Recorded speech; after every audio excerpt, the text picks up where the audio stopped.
Do you translate every sentence in your head before you speak English? That habit may be the biggest reason you freeze when you try to speak. Millions of intelligent English learners understand almost everything they hear. But when it's time to speak, something strange happens. Their mind slows down, the words disappear, and suddenly, they freeze. The problem is not grammar, it's not vocabulary. The real problem is translation.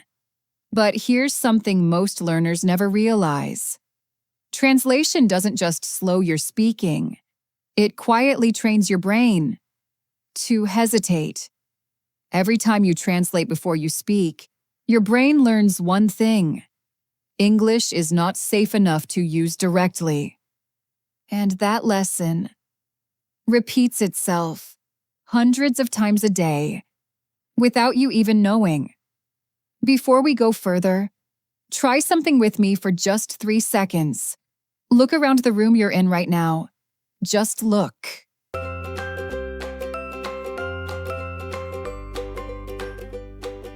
Did an English word appear in your mind? Or did your brain translate first? Whatever happened, don't judge it. Just notice. Because that tiny moment tells you something very important about how your brain currently handles English.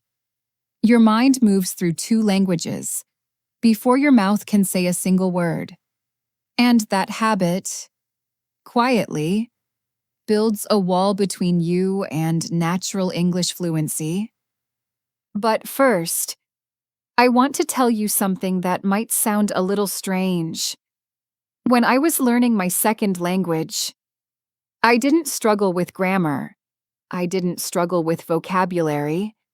My biggest enemy was my own voice, not the voice I used when I spoke, the voice inside my head, the one that translated everything, word by word, like a customs officer checking every bag at the airport.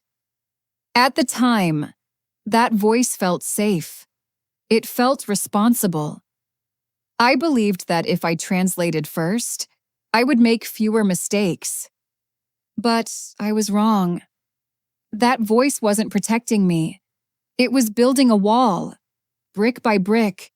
Every time I translated before speaking, I added another layer between myself and real communication. And the worst part? I didn't even realize I was doing it.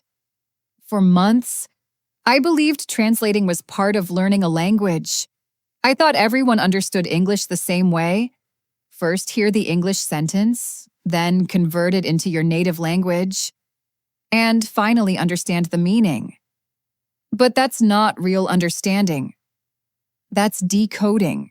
And decoding is very different from living inside a language. Pause for a moment. Think about the last time you tried to speak English. Did the sentence appear in English first, or in your native language? Be honest with yourself, because the answer matters more than you think. And this is where things become interesting. Because your brain is not broken. Your brain is actually trying to protect you. You see, your brain is a lot like a house with many rooms. Right now, your native language lives in the biggest and most comfortable room in that house. The lights are bright there. The furniture is familiar. Every thought moves easily through that space. English, on the other hand, is a new room you added later. The paint is still fresh. The lights flicker sometimes. You're not quite sure where everything belongs. And because that room still feels unfamiliar, every time you need to say something in English, your brain runs back to the comfortable room first, picks up the meaning in your native language, and then tries to carry it into the English room. That exhausting back and forth movement is what we call translating in your head. And here's the important part. If you do this, please don't feel ashamed. Every language learner on this planet has experienced it. Your brain is not broken. Your brain is simply trying to protect you from uncertainty. But your brain is also capable of something extraordinary. It can change. Scientists call this neuroplasticity. Now, I know that's a big word, but what does it really mean for you as an English learner? It means your brain can build new pathways, new connections, at any age. Right now, the hallway between your native language room and your English room is narrow and dark. Every sentence has to pass through that hallway, slowly. But every time you practice thinking directly in English, even for 30 seconds, that hallway becomes a little wider, a little brighter. And one day, something beautiful happens. Words appear in your mind. Without translation, you don't search for them. You don't convert them. They're simply there. And that's the moment when English stops feeling like a foreign language and starts feeling like another part of your mind. But here's something most people never talk about.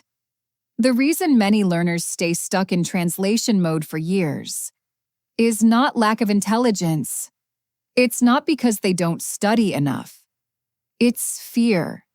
Not loud fear, quiet fear. The fear of sounding foolish. The fear of saying the wrong word. The fear of that heavy silence. When your brain suddenly goes blank. Your brain has a part called the amygdala. Think of it as a security guard inside your house. Its job is to keep you safe. And when you try to speak English and you make a mistake, and someone laughs, or gives you a confused look, or even just pauses a little too long, your security guard says, "Danger. This is dangerous. Don't do this again." And what does it do? It pushes you back to your comfortable room, back to your native language, back to translating. Because translating feels safe. Translating feels controlled. Even though it makes you slower, even though it makes you sound less natural, at least you don't feel that pain. I've seen this fear in hundreds of students. But recently, one student showed me something that completely changed the way I think about language learning. His name is Haruto. He's 26 years old, works at a tech company in Tokyo, and on paper, his English is actually very strong. He can read articles. He can understand podcasts. He even passed a high-level English exam. But when he joined our first conversation session, he could barely speak a full sentence. Not because he didn't know the words. He knew them. Now imagine this. You know hundreds of English words. You understand podcasts. You pass difficult exams. But when someone asks you a simple question, your mind goes completely blank. Have you ever felt that moment? Haruto felt it every single day. He told me something I will never forget. "Emma," he said, "all the English words are inside my head. But between my head and my mouth, there's a wall." When he said that, I felt something deep in my chest because I knew exactly what he meant. That wall is real. It's not imaginary. It's a neurological pattern that forms when your brain associates speaking in a foreign language with danger, with embarrassment, with social pain. So this is what I told him. I said, "Haruto, I don't want you to try to speak perfect English. I don't want you to try to think in English all day long. That's too much. That's like asking someone who has never been to the gym to run a marathon on their first day." So instead of asking him to speak more, I gave him a very strange exercise, a 30-second exercise. And what happened next surprised even him. I call it the 30-second room. Every morning, before he checked his phone, before he did anything else, I asked him to close his eyes, take a deep breath, and for just 30 seconds, look around his real room, his bedroom, his kitchen, wherever he was, and name what he saw. In English, not in full sentences, not perfectly, just name things. Okay, window, light, coffee cup, cold. My hands are cold. That's it. No grammar rules, no textbook, no pressure. Just 30 seconds of being in the English room of his mind without running back to the comfortable room first. And here's the important rule. No translation. If you don't know a word, don't translate, just skip it or describe it. If you don't know the word curtain, say the thing on the window. That's fine. That's more than fine. That's actually how native speakers learned their language too. Babies don't translate. Babies point at things and make sounds until meaning forms. Haruto laughed when I said that. He said, "So you want me to be a baby?" And I said, "Yes. For 30 seconds a day, I want you to be a brave, curious baby." Now, here's what happened. The first week, Haruto told me it was painful. He said the silence in his head was loud. He would look at something and nothing. No English word would come, and his brain would scream at him, "Just say it in Japanese. Just translate. This is stupid." And I told him, "That voice? That's your security guard. That's your amygdala doing its job, and it's okay. Don't fight it. Just notice it. Say to yourself, 'Oh, there's my security guard again.' And then gently, gently, go back to the English room. Let's try something together for just 5 seconds. Look around you right now. Just look. Can you name one thing you see in English? Whatever word came to your mind just now, that's your brain doing exactly what Haruto's brain learned to do. By the second week, something shifted. Haruto told me, "Emma, this morning I looked at my coffee and the word warm just appeared. I didn't look for it. I didn't translate it. It was just there." And that moment, that tiny, beautiful moment when a word appears in your mind without translation, that's the hallway getting wider. That's your brain building a new connection. That's neuroplasticity in action.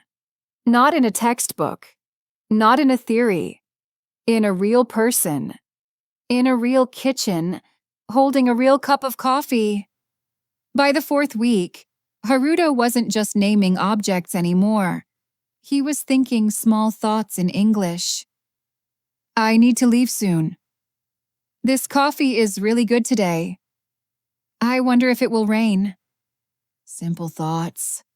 Nothing fancy, but they were coming from the English room directly, without passing through the Japanese room first. And here's what moved me the most. He sent me a voice message one evening and he said, "Emma, today at work, someone asked me a question in English, and I answered, and I didn't even realize I hadn't translated until after I finished speaking." He didn't even realize it. That's when you know the wall is coming down. Not when you force yourself to think in English, but when it starts happening and you don't even notice. I asked him, "How did that feel?"